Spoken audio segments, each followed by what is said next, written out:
Guys welcome back to my new vlog. तो कैसे आप सब, आई होप आप सब बहुत अच्छे होंगे। तो गाइस आज कथा का श्री अनिरुद्धाचार्य महाराज जी का कथा का तीसरा दिन और हम आ चुके हैं आज यहाँ पे जहाँ पर उनका कथा होता है। तो मैं दादी बुआ ये सब ऑटो से आए गाइस और काफ़ी हड़बड़ा दी थी, इस वजह से हम लोग चले आए थे। चलिए चलते, आज हम लोग 2:30 बजे आ चुके कथा सुनने, फिर भी लग रहा है पीछे ही बैठेंगे कि काफ़ी ज़्यादा जनसंख्या बढ़ चुकी है। तो चलिए चलते हैं और ब्लॉग में अंत तक बने रहिए, आनंद लीजिए कथा को और मेरे ब्लॉग में अंत तक बने रहिए। चलिए चलते हैं, आप लोगों को कथा सुनाते हैं।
उसी क्षण वो पिता के गोत्र को त्याग कर पति के गोत्र से जानी जाती है।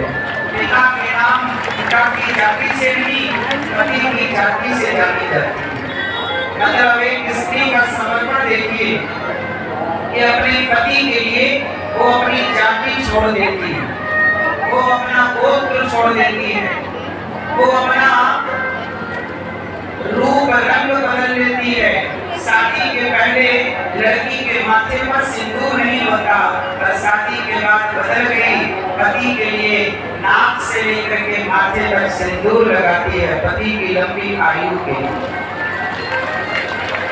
समर्पण देखिए, नाक उसकी है, माथा उसका है, पर सिंदूर पति के नाम का, हाथ उसका है पर मेहंदी पति के नाम की, पाँव उसका है, माहौर पति के नाम का, पेट उसका है, बच्चा पति के नाम का है, हाथ उसका है, चूड़ी पति के नाम की है। बोलो हाँ, एक स्त्री अपने पति के लिए अपनी जाति छोड़ देती है कि नहीं? बोलो हाँ, ये बात सही है कि गलत? पिता की जाति खत्म हो जाती है, वो पति की जाति से जानी जाती है। और किसी रिश्ते में ऐसा हो तो मुझे उस रिश्ते का नाम बताओ।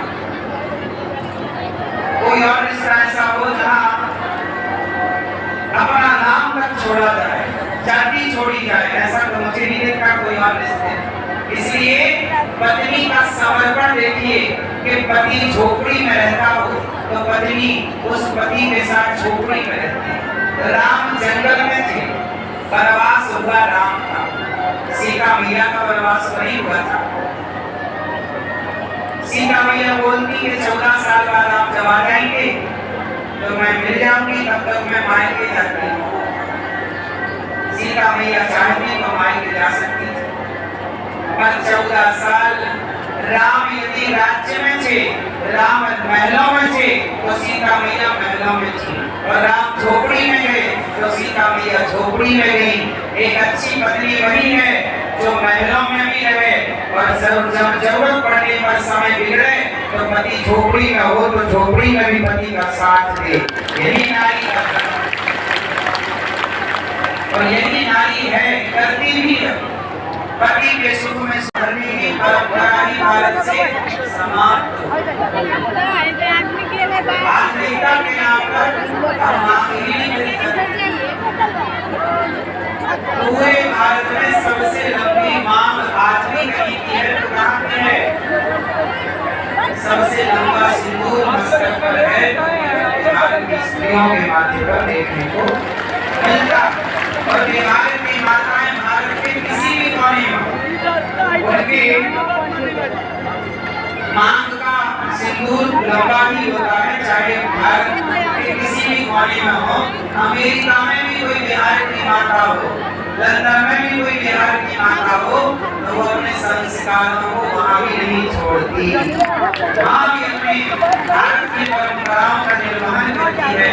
ऐसा बिहार है अपना, जहाँ दुनिया को बिहार संस्कृति सिखाता। माना कि आर्थिक रूप से पीछे हो बिहार, माना कि आर्थिक रूप से थोड़ा पीछे है, और संस्कारों में बहुत आगे है बिहार। रास्तों पे बैठ जाइए तो रास्ता हम लोग का कैसे आएंगे जाएंगे। संस्कारों में बहुत आगे है बिहार।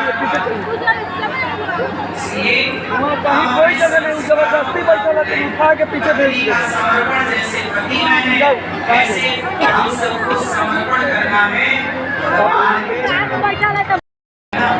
आज वट वृक्ष की पूजा होती है, सामवती अमावस्या कही जा रही है, मनाई जा रही है।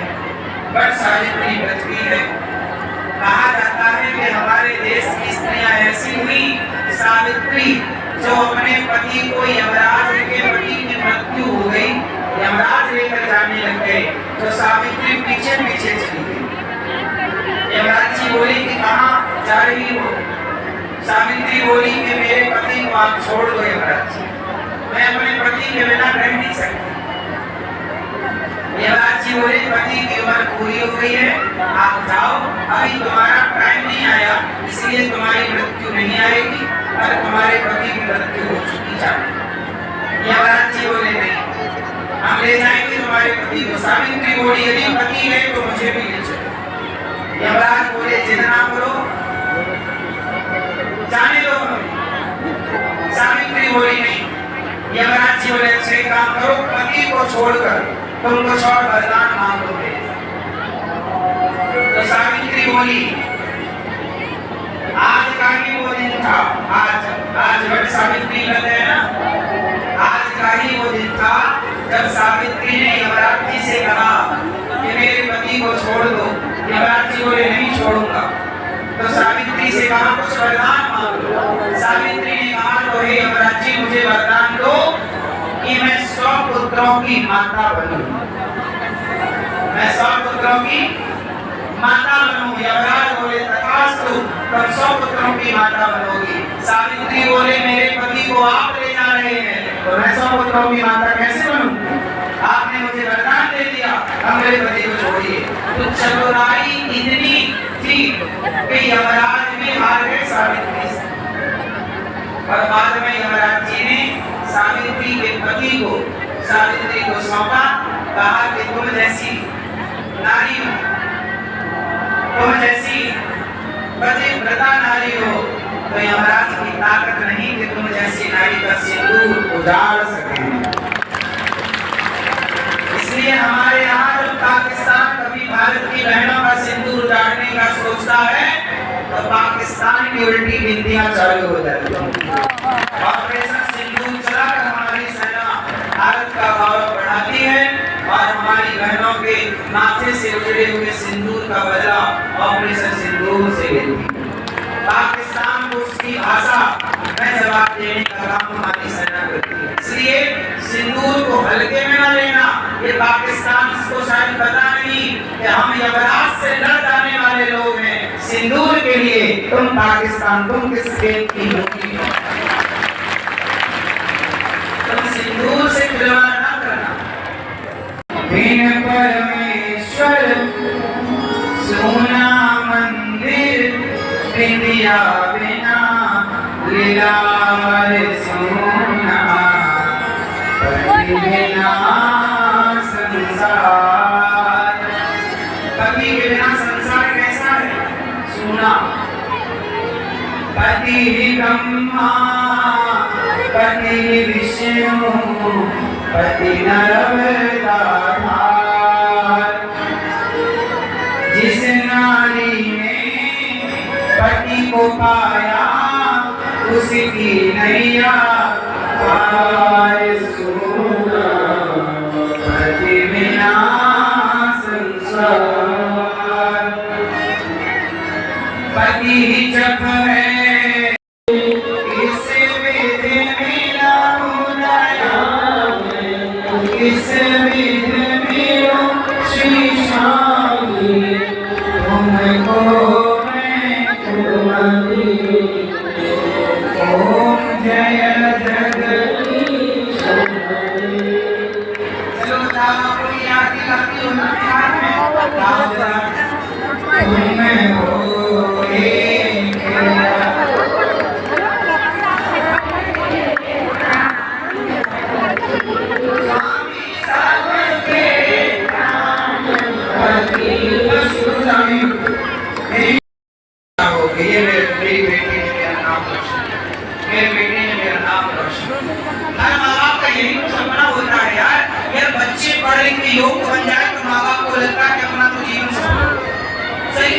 बच्चों के लिए बहुत मशक्कत करता है आदमी।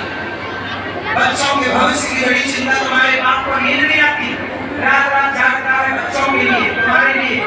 बेहतर कॉलेज मिल जाए, बेहतर स्कूल मिल जाए, बेहतर शिक्षा हो जाए, बेहतर बेटी का भविष्य हो जाए, अच्छा लड़का मिल जाए, अच्छे से मेरी बेटी, हर बेटी कैसे हो तो उसका भाग्य का खेल है, पर हर बाप चाहता है कि मेरी बेटी रानी बनी है। बाप के बस में होता ना मेरी बहनों, तो तुम्हारे पाँव में कांटा ना चुभने पाता। बाप के बस में होता तो तुम्हारे आंखों में कभी एक आंसू ना रहने पाता। वो तुम्हारे बाप के बस में नहीं, तो ईश्वर के हाथ। लाभ सीता मैया के पिता ने जनक जी ने कितने अच्छे घर में बेटी का ब्याह किया। राम से बढ़िया लड़का कहाँ मिलेगा, अयोध्या से बढ़िया घराना कहाँ मिलेगा, लेकिन सीता के भाग्य का जो दुख था उसे तो जनक जी ने न रोक पाए। सीता के भाग्य का जितना दुख ना भोगना पड़ा कि बोलो माँ मीना, फिर तो बाप को चाहना है ना कि मेरी बेटी की आंखों में एक आंसू ना आए, मेरे बाप का चलता ना राज चलता तुम्हारा बाप तुम्हारी आंखों में एक आंसू ना दे ना अपना जो कोई ना बिल्कुल मारे नहीं चलती तो भगवान की।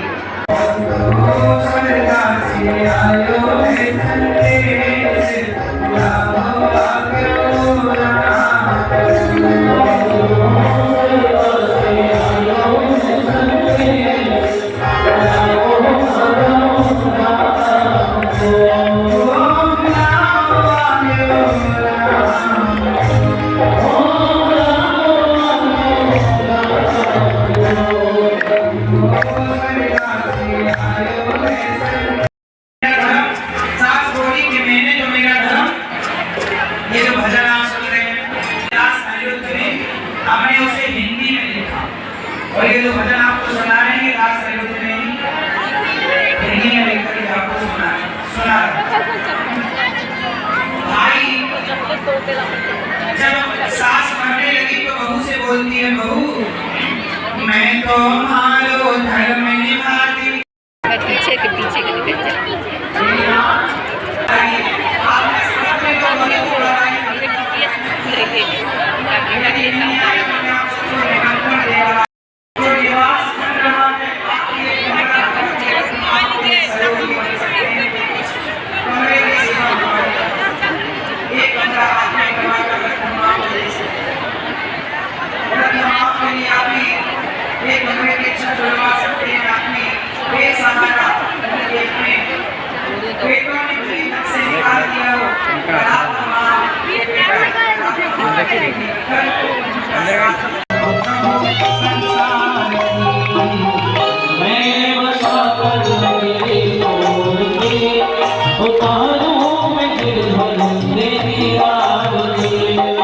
और कल कथा 2 बजे से स्टार्ट हो जाएगी।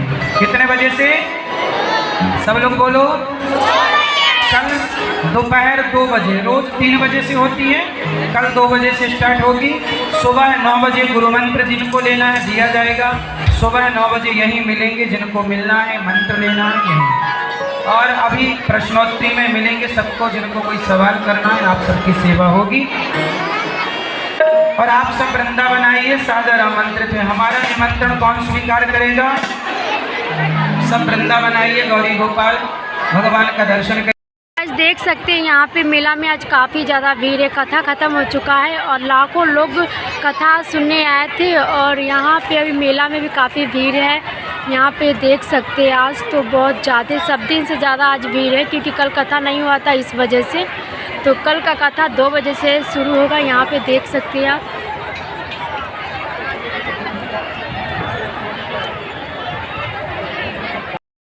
घर पे मैं आ गई और आज काफ़ी भीड़ था गाइस। भीड़ के कारण एक का स्प्लेंडर चोरी हो गया, एक का पर्स चोरी हो गया। मतलब सब दिन सबका कोई ना कोई सामान चोरी हो ही जाता है गाइस। इस वजह से अगर आप लोग जाते हैं तो प्लीज़ पर्स, अपना जो फ़ोन होती है उसको संभाल के रखिए और अच्छे से अपनी निगरानी में रखिए गाइस। और मैं भी रखती हूँ। तो कल 2 बजे से कथा होगा गाइस और 9 बजे गुरु मंत्र देंगे। आज ही गुरु मंत्र देने वाले थे, पर पता नहीं डेट का ना कोई वो नहीं रहता, मतलब चेंज होते रहता है, तो बता ही नहीं सकती फिक्स डेट किस कब क्या है। तो कोई नहीं, और बाप रे बाप बहुत गर्मी है। तो गाइस वीडियो को मैं यहीं पे एंड करती हूँ, मिलती हूँ नेक्स्ट ब्लॉग में। और वीडियो अच्छी लगी तो प्लीज़ चैनल को लाइक कमेंट से सब्सक्राइब कर दीजिएगा। तब तक के लिए bye bye and take care guys.